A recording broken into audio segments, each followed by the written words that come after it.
പുതിയൊരു വീഡിയോയിലേക്ക് എല്ലാവർക്കും സ്വാഗതം. അപ്പോൾ നമ്മുടെ മൻസൂർ അലി കാപ്പുങ്കൽ സാർ തൊഴിൽവിധിക്ക് വേണ്ടി കൊടുത്തിട്ടുണ്ടായിരുന്ന കറണ്ട് അഫയേഴ്സിൽ നിന്ന് സെലക്ട് ചെയ്തിട്ടുള്ള ഏറ്റവും പ്രധാനപ്പെട്ട ഒരു 15 സെറ്റ് ഓഫ് ക്വസ്റ്റ്യൻസ് ആണ് നമ്മൾ ഇന്ന് ഈ വീഡിയോയിൽ ഡിസ്കസ് ചെയ്യാനായിട്ട് പോകുന്നത്. അപ്പോൾ നിങ്ങൾ എന്ത് ചെയ്യുക, ഒരു മോക്ക് ടെസ്റ്റ് എഴുതുന്ന ഒരു സീരിയസ്നെസ്സോടുകൂടി തന്നെ എന്ത് ചെയ്യുക, ഈ ഒരു എക്സാം അപ്രോച്ച് ചെയ്യാനായിട്ട് ശ്രമിക്കുക. അപ്പോൾ നമുക്ക് വരുന്ന എക്സാംസിനെല്ലാം തീർച്ചയായിട്ടും യൂസ്ഫുൾ ആവുന്ന ഒരു ക്ലാസ് ആയിരിക്കും ഇത്. ഓക്കെ, അപ്പോൾ എന്തായാലും നമുക്ക് സംസാരിച്ച സമയം കളയേണ്ട, ക്ലാസ്സിലേക്ക് തന്നെ കിടക്കാം.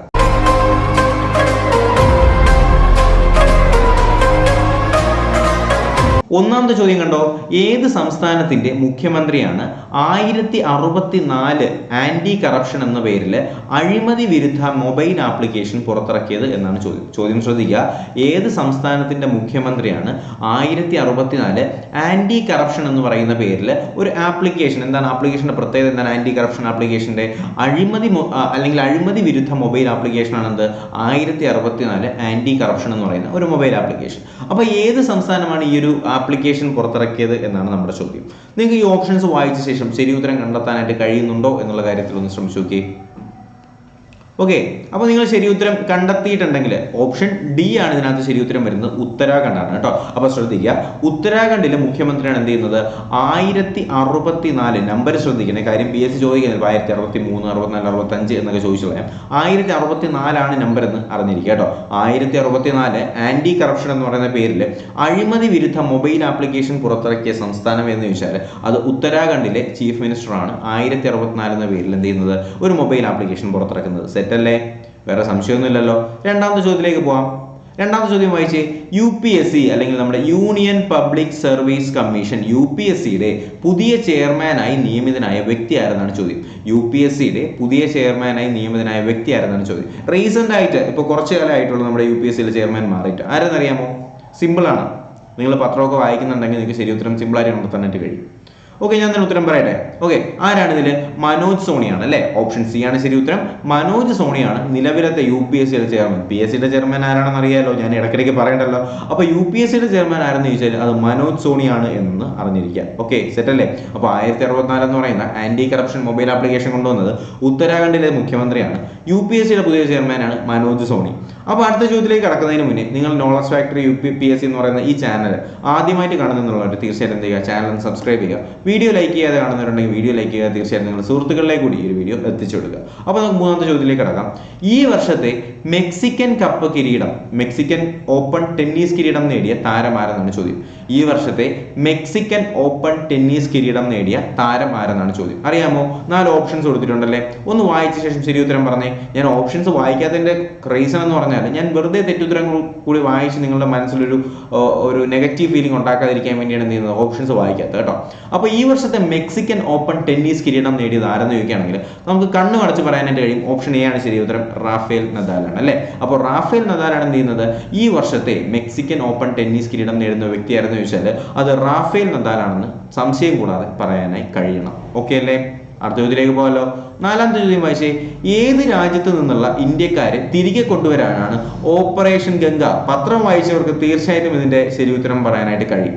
ഓപ്പറേഷൻ ഗംഗ എന്ന് പറയുന്നത് ഏത് രാജ്യത്തിൽ നിന്നുള്ള ഇന്ത്യക്കാരെ തിരികെ കൊണ്ടുവരാനുള്ള ഓപ്പറേഷൻ ആണ് എന്നാണ് ചോദ്യം കേട്ടോ. അപ്പോൾ ഏത് രാജ്യത്തു നിന്നുള്ള ഇന്ത്യക്കാരെ തിരികെ കൊണ്ടുവരാൻ ഓപ്പറേഷൻ ഗംഗ എന്ന് വെച്ചാൽ ഏതാണ്?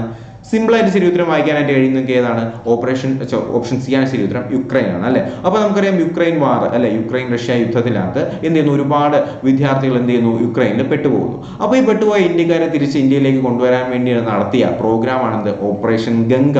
ഓപ്പറേഷൻ ഗംഗ എന്താണ്? യുക്രൈനിൽ അകപ്പെട്ടു പോയ ഇന്ത്യക്കാരെ തിരിച്ചു കൊണ്ടുവരാനാണ് എന്ത് ചെയ്യുന്നത്, ഓപ്പറേഷൻ ഗംഗ എന്ന് പറയുന്ന ഒരു പ്ലാൻ എടുത്തിട്ടുണ്ടായിരുന്നു. സെറ്റല്ലേ? അഞ്ചാമത്തെ ചോദ്യത്തിലേക്ക് കിടക്കാമല്ലോ.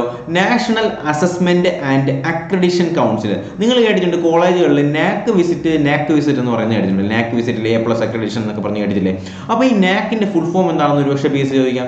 National assessment and accreditation council. National assessment and accreditation council എന്നാണ് നാക്കിന്റെ ഫുൾ ഫോം. ഓക്കെ, അപ്പോൾ ഈ നാക്കിന്റെ എക്സിക്യൂട്ടീവ് കമ്മിറ്റിയുടെ പുതിയ ചെയർമാൻ ആരെന്നാണ് ചോദ്യം. നാക്കിന്റെ എക്സിക്യൂട്ടീവ് കമ്മിറ്റിയുടെ പുതിയ ചെയർമാൻ ആരെന്നാണ് ചോദ്യം. വായിച്ചിട്ട് ശരി ഉത്തരം കണ്ടെത്താനായിട്ട് കഴിയുന്നുണ്ടോ എന്ന് നോക്കിയേ. നാക്കിന്റെ എക്സിക്യൂട്ടീവ് കമ്മിറ്റിയുടെ പുതിയ ചെയർമാൻ ആരെന്നാണ് ചോദ്യം. ഓക്കെ, ഞാൻ ഉത്തരം പറഞ്ഞുതരാം. ഭൂഷൺ പട്വർദ്ധൻ എന്ന് പറയുന്നതാണ് ശരി ഉത്തരം. ഓപ്ഷൻ സി ആണ്. ഓക്കെ, അപ്പോൾ ആരാണ്? ഭൂഷൺ പട്വർദ്ധൻ എന്ന് പറയുന്ന വ്യക്തിയാണ് എന്ത് ചെയ്യുന്നത്, ഇപ്പോൾ നമ്മുടെ നാക് എക്സിക്യൂട്ടീവ് കമ്മിറ്റിയുടെ പുതിയ ചെയർമാൻ എന്ന് പറയുന്നത് ഭൂഷൺ പട്വർദ്ധൻ ആണ്. നാക്കിന്റെ ഫുൾ ഫോം എന്താണ്? National assessment and accreditation council എന്നാണ് നാക്കിന്റെ ഫുൾ ഫോം. സംശയമില്ലല്ലോ, സെറ്റ് അല്ലേ? ആറാമത്തെ ചോദ്യത്തിലേക്ക് പോകാമല്ലോ. ഇനി എനിക്ക് പറയേണ്ടത് അൺഅക്കാഡമിയുടെ ഏറ്റവും പ്രധാനപ്പെട്ട കുറച്ച് കോഴ്സുകളെ കുറിച്ചാണ്. തീർച്ചയായിട്ടും നിങ്ങൾ ഈ കോഴ്സുകളെ കുറിച്ചൊന്ന് അറിഞ്ഞിരിക്കേണ്ടത് വളരെ അത്യാവശ്യമാണ്.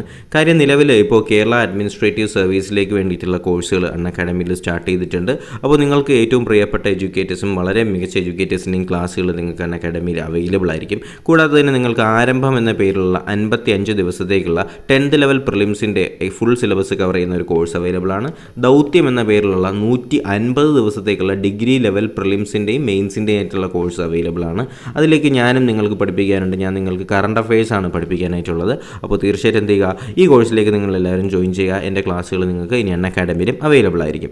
അതുപോലെ തന്നെ നിങ്ങൾക്ക് അറിവ് എന്ന പേരിലുള്ള 150 ദിവസത്തേക്കുള്ള SCRT മൊത്തം കവർ ചെയ്യുന്ന ഒരു കോഴ്സ് അവൈലബിൾ ആണ്.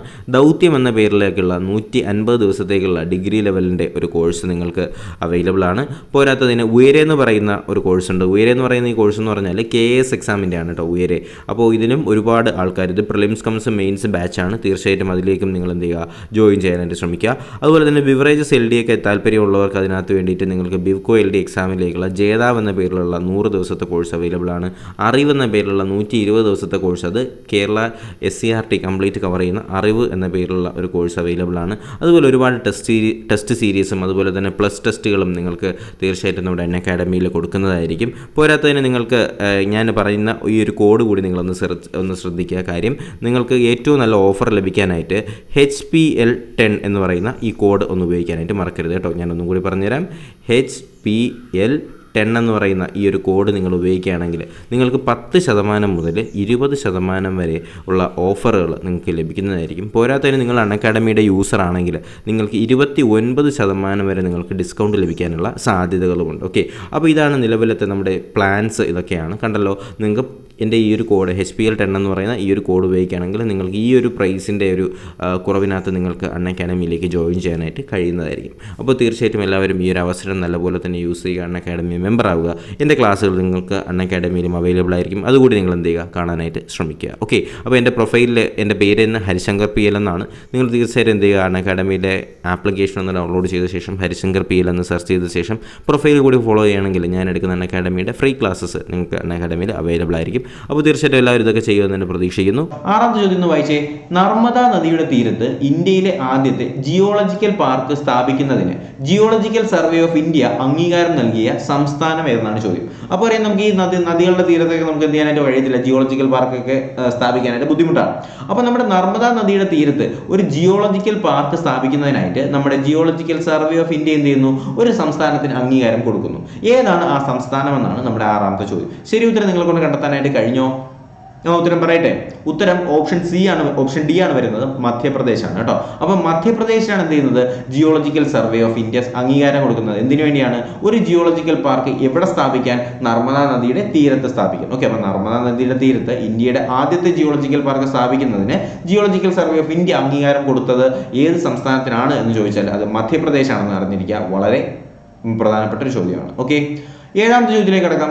വായുശക്തി 2022, ശ്രദ്ധിക്കുക, വായുശക്തി 2022 എന്ന പരിശീലനം ഏത് സംസ്ഥാനത്തിലാണ് ഇന്ത്യൻ വ്യോമസേന സംഘടിപ്പിക്കുന്നത്? ഓക്കെ, അപ്പോൾ വായുശക്തി 2022 എന്ന് പറയുന്ന ഒരു പരിശീലന പരിപാടി ഏത് സംസ്ഥാനത്തിലാണ് ഇന്ത്യൻ വ്യോമസേന നടപ്പിലാക്കുന്നത്, അല്ലെങ്കിൽ ഏത് സ്ഥലത്തിലാണ് ഇന്ത്യൻ വ്യോമസേന സംഘടിപ്പിക്കുന്നത് എന്നാണ് ചോദ്യം. അറിയാമോ വായുശക്തി 2022?